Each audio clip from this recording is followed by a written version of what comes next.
around the globe.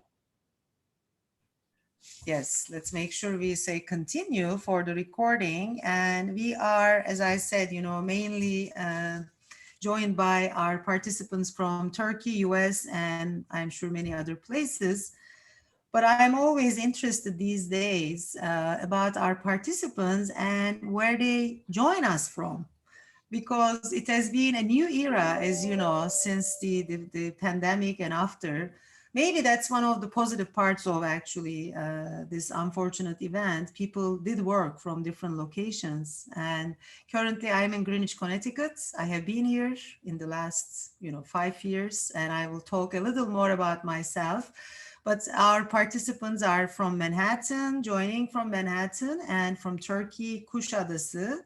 Kuşadası, bildiğiniz gibi, from the Asian coast, where I was born in Aydın, actually. So I always like to be around that area when I visit. So quickly about myself, 35 years of corporate experience, and recently in the last 1 year, I'm an entrepreneur, and also I am a co-founder of our family foundation, Beba Foundation. It's about innovation and entrepreneurship.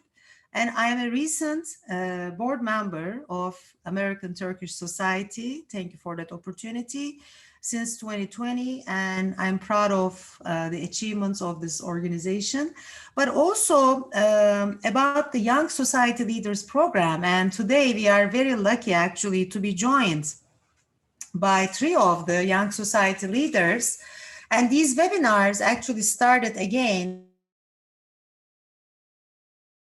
with Dr.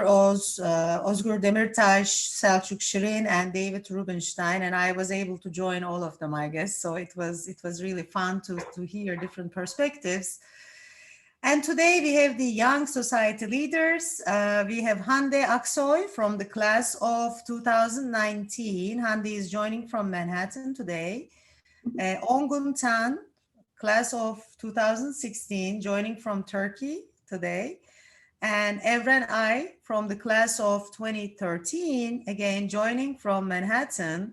And we agreed that actually I will not introduce them because everybody in this, I think, webinar will know how to get to them if they need to, but they are definitely all in the space of innovation and entrepreneurship. And today we are going to really understand what happened during the pandemic and after the pandemic and what do we expect. So with that, I think my first question will start with Hande, and I just want to hear about how did the pandemic impact your business, your organization, you as a person, but also give us a flavor about who you are, Hande, in that context. And then we will go to our other speakers. Thank you. That's fantastic. Thank you for the introduction, Imran.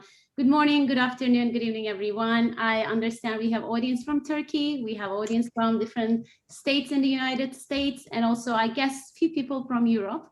So thanks for joining us today. That's the first thing. If that's okay, I would like to start a little bit different. Instead of me answering the first question, I know our chat functionality is working. So I would like to turn our first question to our audience, if that's okay. So I want to ask each of you, if you think about last year, globally, what do you think the percentage of people who said that they changed their daily behavior due to COVID-19? What is the percentage of people in the world that they said they changed their daily behavior due to COVID-19 last year? So if you can just throw a couple of numbers to our group, 100%, 85, 70, 80, 85, 100, 95. Okay, I got a number which is very close to the number. I think Nate, 95. The true number based on a study that has done last year by Global Web Index is 94. 94% of the world population said they changed their behavior because of COVID-19, which is phenomenally high. So with that consumer shift, definitely there were like changes that business needs to adapt. But the way that I want to address this question, actually there are 3 distinct phases that businesses have been through during COVID-19. The first phase was the rise of COVID-19. This was all about reacting. So all companies, all businesses they think about what is the most urgent thing that they need to do for their employees, for their customers, for their businesses. So this was the first rise of COVID-19, the react phase. The second phase, which was probably the longest one for most of us, is COVID-19 continues. So this is the phase to respond, responding to the new consumer behavior, thinking about your supply chain, operations, marketing communications. So we have seen a lot of companies adapt themselves during this response phase. I think the last one, which is the topic of today's conversation, is the re-emerge phase. What is going to be the world look like after post-COVID-19? What are some of those behaviors that will turn into consumer habits? So from small to large, I think across all businesses that I worked with and I'm part of, these are like the major macro phases that we have seen during the pandemic. Going back more the personal side of the question, how it impacted my day-to-day and the way that I work. My role, me and my team, we support global large partners of the company that I work. I work in a big tech company during their digital transformation journey. And I used to travel probably once or twice a week, twice a month internationally. For the last 477 days, I think like many of you, I'm working from home. I will work from Turkey for 3 months last summer, which was fantastic. I think what is going to be very interesting for us to see in this next phase, employing remotely, flexible work hours. The workplace of future will be very different. It's not going to be defined as a physical workplace. And I know Ongun and Evren, you have a lot of thoughts around that as well. So I will just wrap it up with those. I think it's going to be definitely a very different time for employment and the future workplace, which we're going to see in the next coming year. Thank you.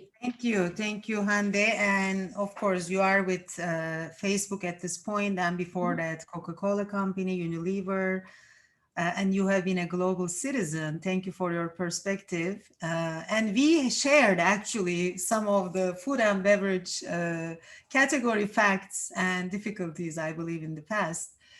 And now we are moving to Ongun, and he is the founder of Makers Turkey. And Ongun, again, the same question for you. What changed in your life, in your business? Well, a lot changed actually. I had like 15 years of experience in corporate life, both in technology teams and marketing teams, strategy teams. I've done strategy consulting in PwC London, and then when I'm back, I was have strategic marketing in Turkcell. And then for the last 7 years, I founded Makers Turkey, and we are providing innovation consultancy, acceleration services for businesses. And I've never seen something like this before, because the day they announced the first COVID situation, the Black Monday, let's say, we received around like 20 to 30 emails that they are stopping all the projects that we already sold. Okay, when you make a proposal, there is a percentage it's being you can sell it or not. But I've never seen something like we agreed on terms and started the project and it all stopped. And it's literally all of them stopped. And we just, I asked one more time for my team to get into the office. And so let's go quickly and find something to do for this. And we gather up in our office in Istiklal Street in Taksim. For the last time, actually, I missed there a lot. Now it's a virtual office. It's not an office anymore. And we made a workshop of our own. How might survive or even grow in the era of pandemic. So because we always do workshops like this, and we have a how might we question, and then we try to solve them, etc. We've done things like that. We created actions. We assigned actions to people, and then everyone disappeared to their homes. And now all of the consultants live in various places in Turkey at the moment, and we are providing our services. We grew like 4 times fold if you compare it to 2019. How did we do that? We basically take very quick actions. We've done lots of tests. We even created workshops and trainings of our tests, I mean, of our experiences, they become another product and service. So as soon as we've done this, we turn panic mindset into creativity and growth. You have two options when you're in panic. You can stop and start crying and do nothing, or you can change it to creativity and growth. And how might we do something that will take me from 0 to 1, not 0 to 100, but 0 to 1 tomorrow. So we always use that approach. And now around mid-April, the RFP started to come, business started, everyone turned into virtual, etc. And we, as I said, we grew like 4 times fold. So it was a very different experience for me, something that I've never seen in the corporate life or in the entrepreneurship, because entrepreneurship is always like this. There are lots of ups and downs. Corporate is much like stable. I call it like a street cat and a home cat. They are both cats, but some is like life is a bit harder, but the other has some advantages and opportunities. But I've never seen something like this, but it was a great opportunity, and we handled it with quick testing, agile way of looking things, and trying. Thank you. And I am sure Evren, our next speaker, the founder of MotaWorld, had those moments of panic and hope many times during his experience as an entrepreneur. But just give us some taste of what you have been through in the last 18 months, Evren.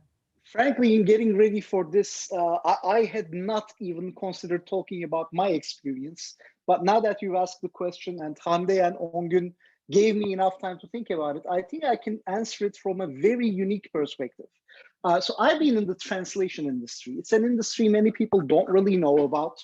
When you think about translation, you think about if you're in Turkey, you would think about the notary public signs and sayings that sound like we provide translation here, tercüme hizmeti verilir, or something like that. Or in the worst case, you might think about Google Translate, or you might think about other stuff that is really apparent to you. I've been in this industry for 25 years. It's an industry that's about $35 to $40 billion a year. And it's got a very scattered industry, used the world over by large companies and by small companies alike. And I have two very distinct companies in the industry. One of them is Link Translations. It's been around for 25 years, nearly. It usually works in interpretation, sending interpreters to locales, mostly government agencies, New Jersey State, Washington State, Department of Justice, Department of Defense, etc., etc. And MotaWorld, a company that I created about 7 years ago, that basically handles everything that Link Translations does, but with an AI management at the back end. When COVID hit, Link Translations came to a halt. Everything that we were doing there, every interpretation project, we had actually just a week before that, we had been awarded a $4.5 million New Jersey deal, an RFP from them, and it didn't even come to be. It's basically it's a piece of paper now, and it doesn't basically mean anything. But it's going to be done again. It's going to get there. We are seeing it being revived, etc., etc. MotaWorld, on the other hand, is a much different story. So the idea of MotaWorld basically emerged after the financial crisis, with the advent of more people using cloud-based technologies, companies basically trusting them, and also because of a frustration of mine, which was, in translation, you need to work with project managers and you need to train them, and they basically run your quality, they run your operations and scalability. And I did not want that. I wanted basically an automation, process automation. Let's not call it AI, because that would be the wrong word to use it. We call AI for neural language processing, etc. That's AI for us. But the other side, project management side, is process automation, basically. So I wanted to invest in that more. I wanted to do more of that. And I created MotaWorld and shifted my efforts 100% over there. They say fortune favors the bold. And COVID definitely basically took the sting out of what could have happened if I had only stayed in the course of link translations. And Motavert basically exponentially grew for a very simple reason. For many years, we were trying to tell the same clients, the same agencies, that they could actually do the same thing, get the same service through an online platform, through an online provider. And we are not the only ones. Facebook has been trying that. Google has been trying that. Many other places, Amazon has been trying that. Nobody was listening. And guess what? They had to listen. They had to listen in places that we said would never change. They had to listen in national health systems, for example. For many years, we were doing things like tele-interpreting for people with non-English speaking people, and it was just not getting, or it was not penetrating the purchasers at large health systems. And overnight, within 1 week, they started adopting them. Being in a position where you upload a document for it to get translated online without having to talk to anyone and just trusting what you see on a computer screen, overnight it changed. So very different stories. I think I'm lucky that I am a company in the United States that paid taxes for about 25 years now. So Link Translations has gotten lots of PPP loans, this, that, and the other, and that really helped over the long run. We did not have to move anyone. But one funny thing that happened, Link Translations employees, from the moment that COVID started working for Motavert, because we had to ramp up some operations there. We already had people that I knew, that I felt comfortable working with. They were fiddling their fingers at the other company, just move them over, very simple. And so that's it. And just now we are normalizing. Just now we are going to a place where, Link is having their own operations and Motavert is having their own operations, but it has shifted. Now, this is the real driver, whereas the other one is just old way of doing business. No, I think this will lead very nicely into the next question about opportunities after the pandemic, post-pandemic world. Before that, I'm just checking. John said we have a participant who wants to ask a question maybe. Can we check if Serpil Baygaran? Please go ahead, Serpil. You have a question, I believe. Would you like to ask a question now, or you want to come later? Okay, maybe later. So we will take that chance later. So accordingly, the question is, and Ongun, I want to start with you. So let's look at the positive side of the story. What are the opportunities in this post-pandemic world? You have explained some of them in your own areas, but for the entrepreneurs, for business people, what are the opportunities you see? 1, 2, 3, maybe. Well, I think there are lots of opportunities today. We can do 100 times of like content creation, production, whatever, with like 10% of a cost. Just think about the people gathered up in a hotel and doing this conference and making a Zoom like this now. I mean, from all over the world, plane tickets, time, etc., hotel costs, everything. I mean, it's like maybe 1% of a cost we can do it. And we can do it like with thousands of people even, just paying Zoom like $10 more or 10,000, but just like paying 50,000 more. So there are lots of opportunities for connection at the moment. We have to just see, go to our customers and ask, basically, what do you need? What do you want to do? What is your problem now? And can I help you in any way? I mean, we have to behave empathically. For example, we are always applying design thinking methodology to our clients, basically, and it starts with the empathy step. So you basically ask, what do you want to do? What's the customer personas, etc., and learn from them. And you can do it very quickly in this era because it's all digital. Reach is very easy, etc. I mean, there's like for digital marketing, digital marketing is easy and cheap. Creating content is easy and cheap. testing is easy and cheap. You can test it, see, even if you don't success, you can just learn from it and create something else. So I always see it like lots of opportunities, and we are also like changing our business to also trying to make a product out of it. So all we need to do is go to our customers, go to our target audience and ask, what do you need? And try to make it a prototype based like digital products and services. And if they are successful, make it bigger, even make it a service. Thank you. So I think you already mentioned, Evren, also in your previous comments, but definitely this global connection, digital aspects of the transformation, there are many opportunities we see, but what would you add to your previous comments and to Ongun's comments in addition to what he said, please? As an answer to what I see going ahead, I guess. But I mean, look, as I said, technology is emboldened. Like what happened was definitely this, and especially the technology that allows us to be productive while being away from others, while staying at home. And those are all of the technologies that you could think of that previously was not really adopted.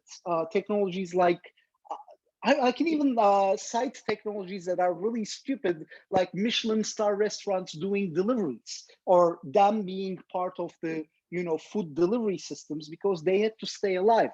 They say necessity is the mother of invention, and innovation is definitely tied there. So they were doing that. We are seeing rules that are being changed, not only for companies, but for governments also. So the boundaries are more malleable for both governments and the companies. So that's the second change that is definitely happening. And just like the Michelin star restaurants doing deliveries that previously would have very simply laughed at your face if you asked them to deliver something, unless if you were on a tour or some very, very famous person asking them to deliver you food.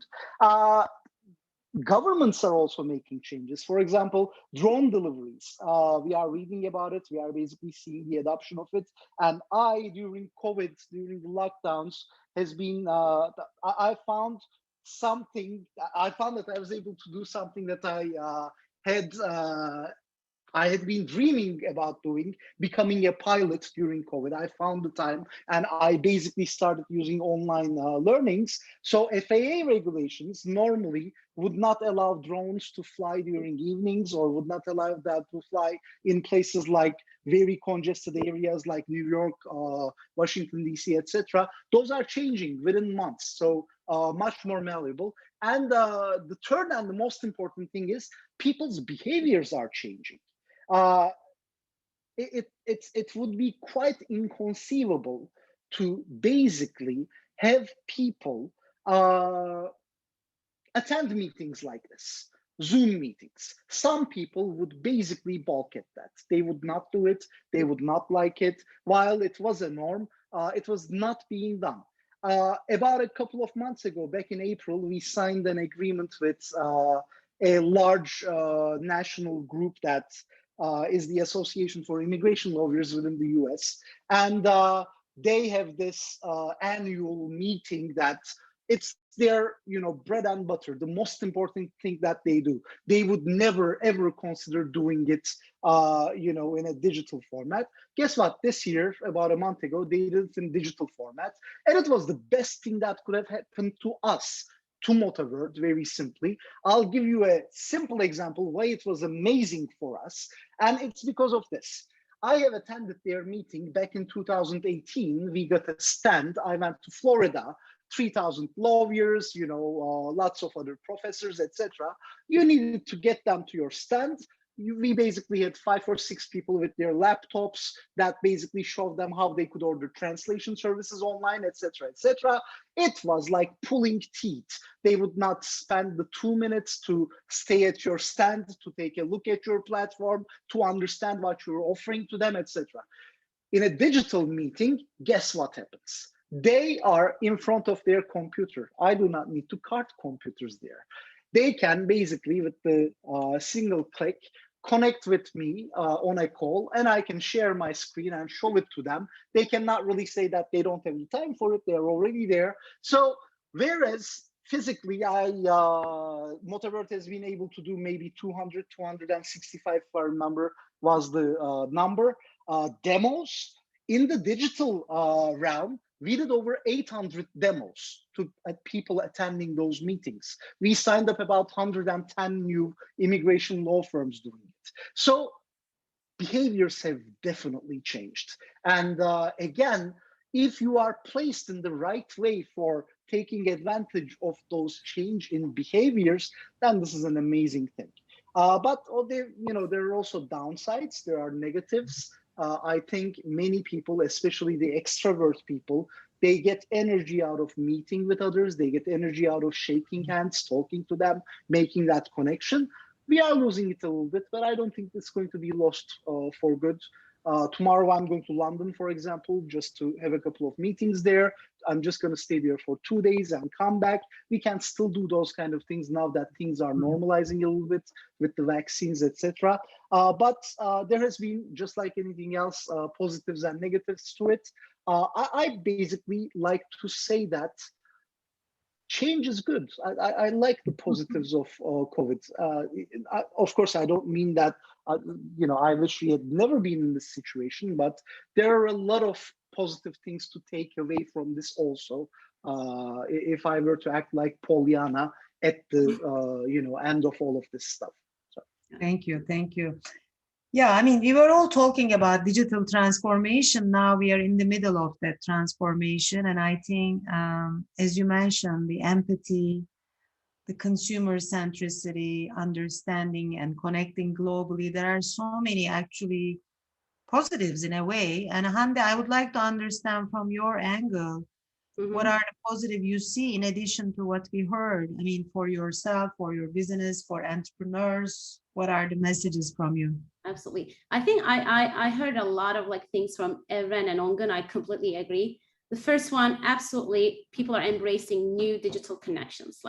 Take it from club rooms, Instagram lives, shopping online. Look at the numbers. There are 70%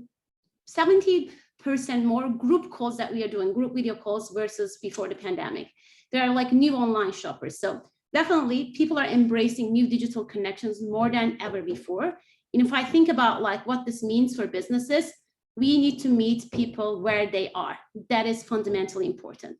But going back to what Evren said, every trend has a counter trend. So we will still want to get together physically. We all want to go to a concert and go to a live game. So I think it's very important to be very close to what the consumer behavior will land and how it's going to shape. So the first one, I will say, people are embracing new digital connections, meet people where they are. The second one, I think this is a very good one, in my opinion. The people are looking for brands and companies to care more and show some leadership. What I mean by that is the companies, and it's not a new thing, I think, for a lot of us on this call, companies need to move from storytelling to story doing. And if you think about it, there are not a lot of companies really acting what they are saying.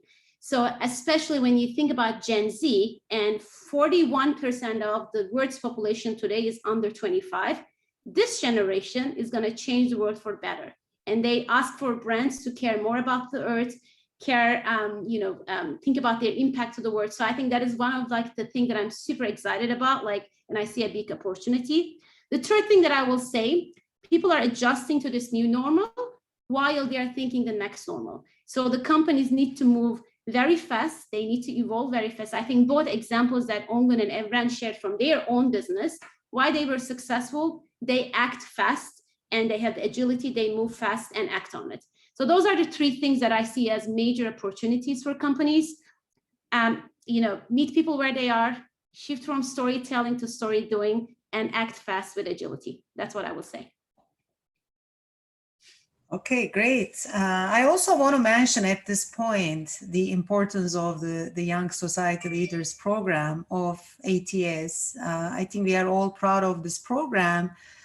And it is really bringing forward the Turkish American most outstanding young leaders in different areas of business, law, medicine, arts, academia. And it started in 2011. So you are representing here actually from 13 to 19 different eras of this program. And definitely it shows that you have been acting with agility and empathy. So first of all, congratulations all being part of this program and representing this group. And then we will now talk about this whole digital transformation in reality. And this time I would start with Evren and say, okay, we are already in it. And how is it going to impact the entrepreneurs' new way of thinking, the business's new way of thinking? Because we are not anymore planning, we are already in it. And what is next in this digital transformation? Yeah, we are definitely in something. I think the first thing that we need to realize that, you know, I read newspapers, I watch the news, I religiously read The Economist every week. It's one of the best publications out there. And even in the best publications, you kind of sort of see things like waves of COVID. And that I believe is not true. I mean, there are no waves of COVID. We still have not gotten over COVID-19. There are countries that are basically suffering. There are countries with issues. I'm still, to this day, I live in a co-op on the Upper East Side. I am not able to come to my building without wearing a mask.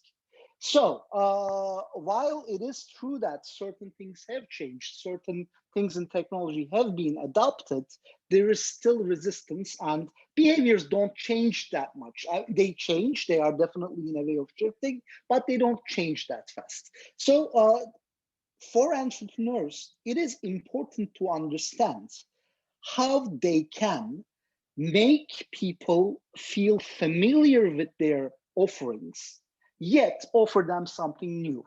And I think the best example of that would be, so before giving the example of that, let me also say that COVID came with amazing real innovations. You know, the mRNA by itself is basically an amazing thing. We didn't have it before. We basically had absolutely nobody. The FDA was not going to approve that would come out of them or that would come out of these technologies. And back in 2013, when DARPA gave the first 25 million to Moderna, they weren't expecting anything out of it. They were just expecting some reports, etc., etc. Now we see that it's actually much better than that. So let's leave the real innovations aside. It is that idea that you could actually invest in innovation and think in a way that an entrepreneur thinks. That is the thing that we should focus on. And talking about DARPA and giving this as an example, DARPA, for those that don't know, is the Defense Advanced Projects and Research Agency. They are a very small and nimble group that's basically under the Department of Defense. And to their credit, they really have, they could be told to have influenced the adoption of internet, the adoption of GPS systems, and many other things that we take for granted nowadays. And they are a very nimble, very entrepreneuristic organization made up of not only smart people, but people that also understand the industries that they operate in, and they understand the financial issues and basically what comes next. This is a good example of how entrepreneurs should think and should not think. For the last month or so, actually for the last 6 months, European countries have been trying to create their own DARPAs, seeing the mRNA technology, seeing everything that comes out of this approach of investing and financing new technologies and seeing DARPA's successes. So Germany tried doing that, and Germany tried bringing a DARPA-like agency to invest in German companies that innovate. However, Germany's parliament, unbeknownst to the chancellor, asked that all of the investments done by that agency, this new agency, had to be approved by the parliament. And now you're basically putting a stop in front of entrepreneurship. DARPA need not worry about those kind of stuff. They are not like, it's not like they invest a lot of money. They invest maybe 8, 9, 10 billion dollars a year, which is basically a drop in the annual defense budget of our country. And but it stops the innovation. And as an entrepreneur, I think you should basically first take care of these old ideas of what should I do? And just like Ongun said, you basically have all of the tools in your arsenal to go and ask people what you can do for them. Just like, Facebook does every day, and Hande basically has said also, you could basically take the pulse of all of your clients. You could go there and you could give people the idea of selling things to them even before you have a product. So the whole world is your oyster. You could go out there and do something, and you could actually use all of these technologies to your advantage to become an entrepreneur, to do the work much more efficiently than before. And to that, I could also add, there are places like Fiverr, Upwork, this, that, and the other. You no longer need to really get an office, hire people, get them on payroll. All of those things are forcing governments to rethink tax strategies and how to tax companies, but it should actually force entrepreneurs to think what working and what doing work really means nowadays, when you could be sitting at your home office with your computer in front of you, talking to 25 people, and yet writing an email, sending a sequence to your 5,000 clients, asking them to send you more business, etc. I think that is really the new norm, and the faster entrepreneurs get to that mindset, the better it's going to be for them. So no longer the, hey, I'm going to start a business, but I need this much of money to do it. I need to get an office space. I need to get a CFO. I need to worry about the accounting, etc., etc. Yeah, that's like the German government putting or hindering the advances of entrepreneurship, whereas the American government since the 1950s has basically did this laissez-faire stuff. And we are seeing the benefits of it now, even during the crisis, when we get to develop vaccines within months rather than the tens of years that it would previously take. So yeah, that's my 2 cents. No, actually, you are very right, because I went through the experience myself, establishing 2 LLCs in the last, 18 months. And you can get everything online. You meet with your clients online. You meet with your candidates online. And then there is the e-commerce in our other business, which of course, is touching very much to the consumer dynamics, the Facebook, social media, all the dynamics of that world, but there is more competition, Hande, right? So, I mean, digital transformation is great in certain ways, but also there is a lot of competition out there. And how are they going to manage the entrepreneurs? This kind of competition. Can you give some, insights about that? Absolutely. I think one of the things that you mentioned, Umran, is it's going to be the main competitive advantage of the next generation entrepreneurs, and also like this large companies that I most often work. It's all about consumer centricity, and also how fast you are to understand your consumer. If I kind of think about the times in my previous jobs working at Coca-Cola or some of the other companies that I worked before, we were like working on a campaign for 2 years. Like, how in the world that you kind of spend 2 years on a campaign? Right now it happens like in few hours, you have a campaign live on the system, you start reaching millions of people in few hours, right? So there's a lot of change that is happening. If I kind of brought my angle to this question, as I mentioned, I worked at Facebook, and I work with a lot of, like, I would say mostly traditionally organized companies. What I mean by that, these are companies who have like 135 years of history, hundreds of years of history. They kind of wrote the book of marketing. But these companies were talking about digital transformation for years. So that's not a new term for them. But what happened with COVID-19, it became a catalyst. So they need to kind of like realize, oh gosh, we need to move fast. Oh gosh, online commerce is something here, like few people work. No, I need to understand online commerce. I mean, like I like numbers and facts. So like this is one is like really mind-blowing for me. If you think about consumer product goods and online sales, for a long time, online sales was like a little bit of an afterthought for a small team. In 3 months, the online commerce for consumer product goods moved 7 years in 3 months. So the growth that was expected in 7 years happened in 3 months. So this is like mind-blowing. There are new people who have never shopped online before. Right now, they find it convenient. They know how to do it. They think that it's safe to do it. So going back to what actually Evren said, those behaviors will stick and they turn into habits.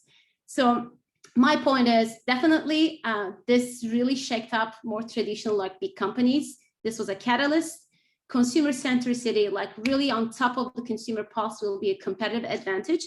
And the last thing that I will say, which is very important, again, going back to some of the things that we discussed, cost will be key. How effective and efficient that you do your job. And I think the big companies have a lot to learn from entrepreneurs and like small and mid-sized companies. So that's what I will say about it.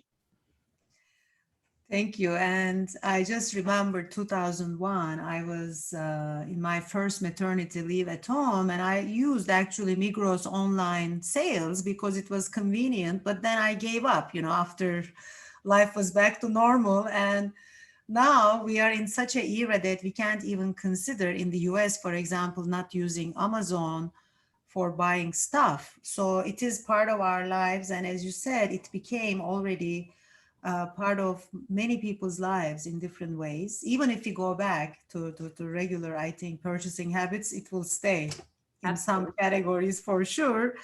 So in the same spirit, Ongun, what would you say about the digital transformation? And you have been through different sectors and your last, of course, role. How do you see the digital transformation in the coming years?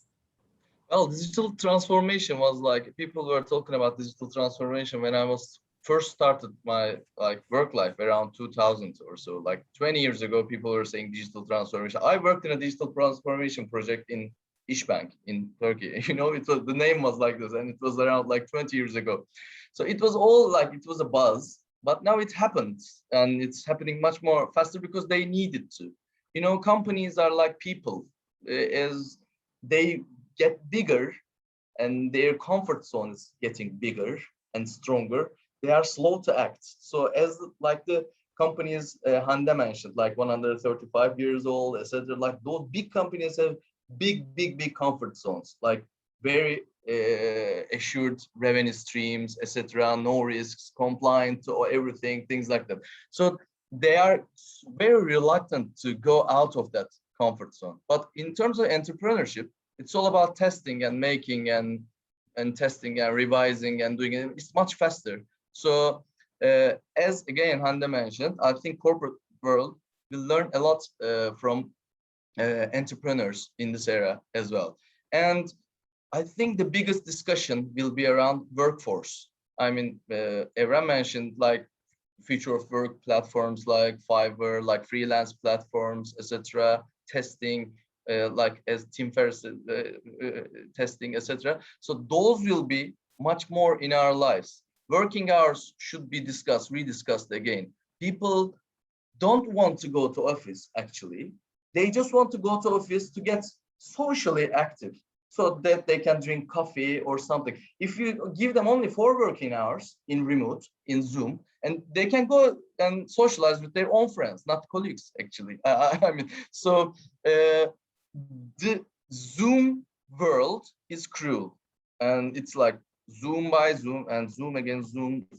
It's cruel, and 8 hours of work hours, like 45 hours a week, is too much for this world. So it needs to be changed.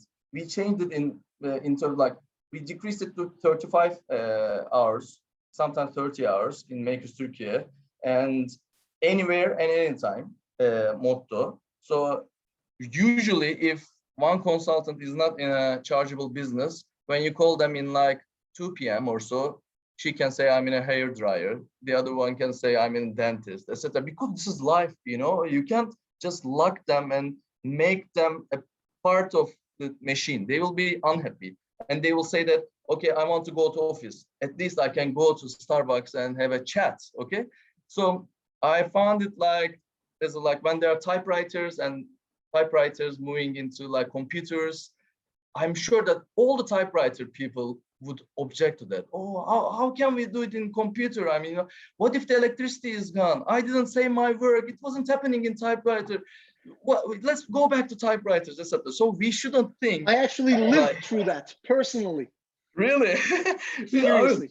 It's really hard to change, but it's inevitable. I mean, because if we are in that time, and we should rethink that, okay, not going back to office, but how can we make this efficient, super efficient system more social and human? So I think this will be the biggest discussion in post-pandemic era to be, discussed, talk, and lots of discussions will be around it, both for entrepreneurs and for corporates. Thank you so much. So we have actually Serpil's question now in the Q&A box, chat box. But Serpil, would you like to ask yourself the question, or I can read? Go ahead, please. Okay, if not, I'm reading it on behalf of Serpil. Do you think pandemic brought different challenges for businesses? Was the experience same for the new and established ones in terms of innovation? So being a new entrepreneur or an established one, I mean, in this case, who wants to go ahead and take this question? I can give the first shot. I think the way that I understand, by the way, I think Serpil is a place that she cannot like take the talk, but I think we got her question. I think probably from what I will say, if I approach it like from my experience, definitely it impacted both big companies, established companies, and small businesses, right? But at a macro level globally, I think small businesses were the ones who were impacted more than anyone else. There were like millions and millions of businesses, they need to shut their door because of cash liquidity. Because like if you're a small bar here in Manhattan, or a restaurant or a coffee or a mom and pop shop in Turkey, you name it, you have a cash flow of like a couple of weeks, right? And if your business is shut down, it's very hard to kind of like, come back again. So the point that I want to make, but there was something that was very interesting that I have seen with some major companies that I work with. Because if you think about like, if small businesses don't succeed, it's very difficult for the economy and for big businesses to succeed as well. So like if you're a beverage distributor or a beverage company, it's very important the bars and restaurants and mom and pop shops are running, right? So they start kind of running programs to support small businesses. Either name it's like how they can become like a delivery destination, how they can become a part of some other startups who deliver products to your door, they can become part of the network. So there was a very interesting innovation that happened that helps small and big businesses together. And I think that's one of like the positive, outcomes of this. Like we need each other. We need both small businesses and big businesses to grow. And I think those companies, big companies who lean into that, I think have done something very impactful and got a lot of appreciation from their small business partners. So that's kind of the angle and the experience that I want to bring. Impacted everyone, but small businesses, they are the ones I think who got the biggest hit on this pandemic. I'm just going to jump in for 2 seconds because I reread Serpil's question, and she's asking about new businesses versus established ones. And I'm just going to answer that one. So new businesses, when you say new businesses, you automatically think startups. I don't know if you're thinking of those when you're asking the question, Serpil, also, but it has been shown historically many times over that startups thrive in good economic environments. I remember seeing something like from a Harvard study, about 80% of the successful startups happen right after a big catalyst event and the economy growing right afterwards. So definitely the financial crisis of 2008 and the startups that came after that, mostly cloud-based businesses, etc., is one of that. COVID is definitely going to be one of those also, if you ask me, in many aspects. There's a lot of liquidity, especially in the Western world, but more importantly in the United States right now, that will need to go someplace. I have people that are basically, normally we would run after them, VCs and stuff. They are running after us to get meetings, to talk to us, and they would like to see if they could deploy capital to worthwhile companies that went through hell during COVID and still grew. But a couple of things about new businesses versus established ones. What Hande says is definitely the correct thing.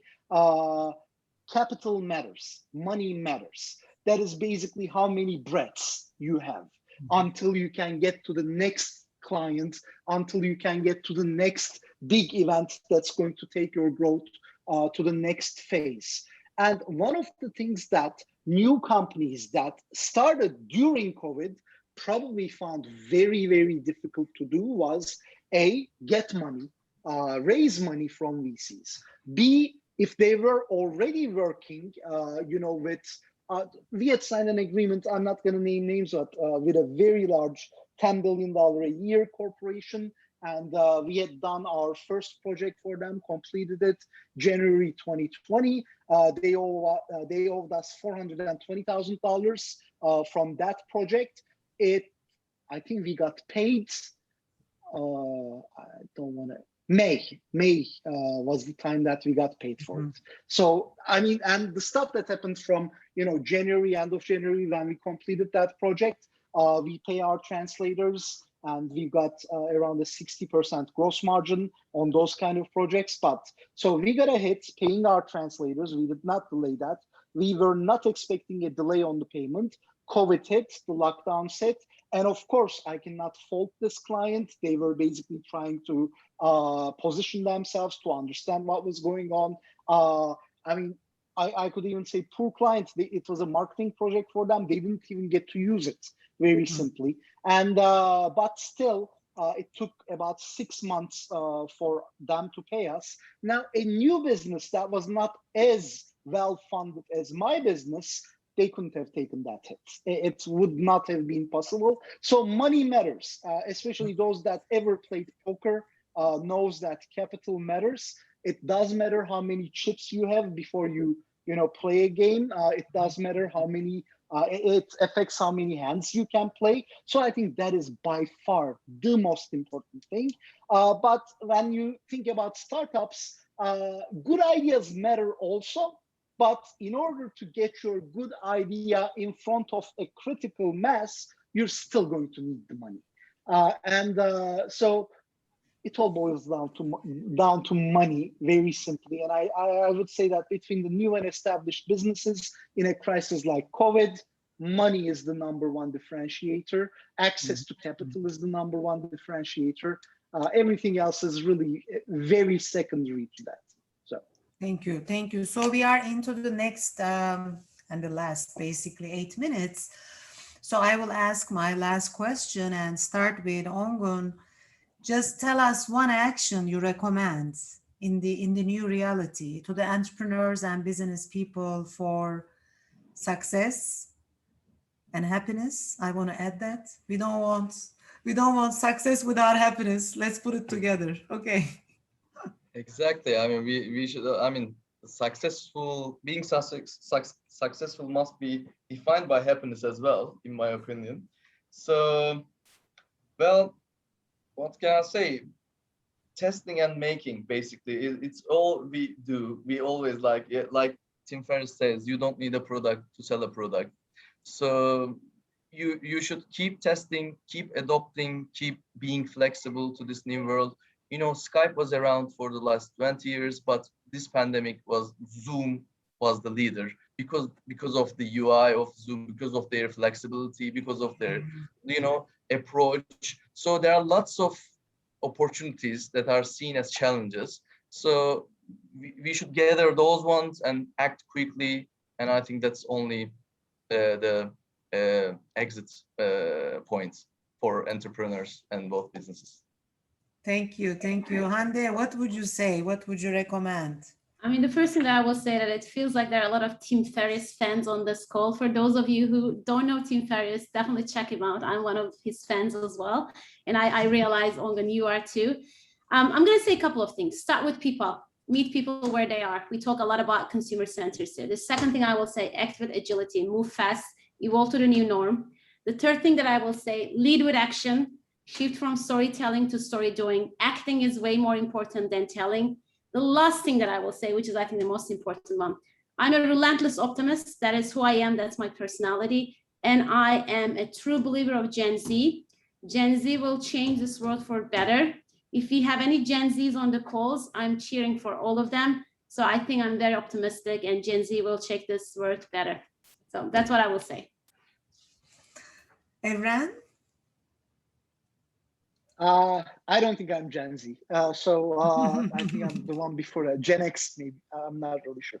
But I'm an entrepreneur, and success makes me happy.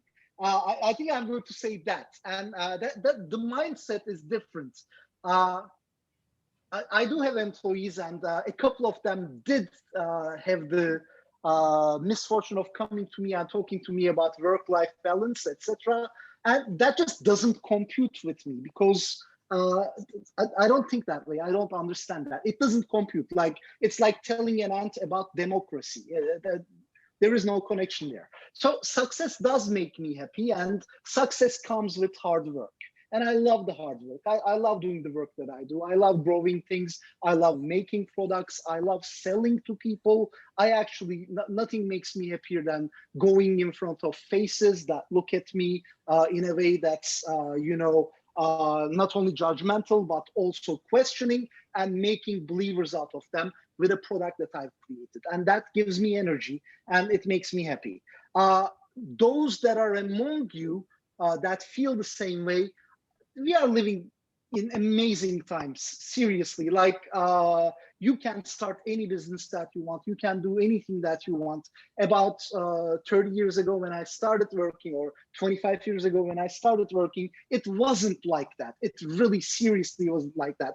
Even 10 years ago, it wasn't really like that either. In order to be taken seriously, you had to have a certain pedigree, and you had to have a certain, an office location at Columbus Circle, this, that, and the other, and these people that work for you. You can actually overcome all of those things nowadays, and it is a perfect environment to start something, to do something. And we are definitely going to see the end of this COVID thing. If you have ideas, I think today is the best day to get them started. Get them started. Don't think about it too much, but also, live within your realities. Live within the fact that money is important, as I've told you. Many entrepreneurs talk about their successes, etc., etc. They don't talk to you about many times that they've failed in meeting payroll and having to go through all of those issues, etc. You can definitely go through those. They won't kill you. They'll just make you stronger on the other end. But, get ready for it, and basically get it done. I see one question, however. I work in university setting. What is your take advice for students about to graduate and trying to get a job? Apply to a job. That's the number one advice. But number two advice is, at Motiverse, I personally, we've got 20,000 translators. And these are the active ones. We got them from over 35,000 translators. I personally looked through the CVs of every single 35,000 people within these 7 years. It is about 1.5 hours of my every single day. I look through CVs of translators that apply, and I basically make the determination whether they make the cut and come in, and etc. And when you're applying for a job, make sure that you understand what company you're applying to, what they are looking for. Make sure you only get one chance in making a first impression. Make it right. And that's the only advice I can give. Other than that, nobody can give you any advice anyway. I mean, get a job or build it yourself. Yeah, these days, actually, they are luckier because there are platforms, social platforms, where they can represent themselves, like LinkedIn and similar. So this has been great. Thank you so much. And I heard a lot of great messages: consumer centricity, flexibility, hard work, agility, empathy, and also basically work hard, enjoy it. And at the end, money matters. We heard also that one. Thank you so much. It's a pleasure to know you. And if you're interested, our audience in the American Turkish Society, please visit their website and just join the future events, and also just put a message on Instagram or Facebook about this event. Thank you so much. Bye-bye. Thank you so much, Imran. Bye-bye. Thanks, everyone. Bye.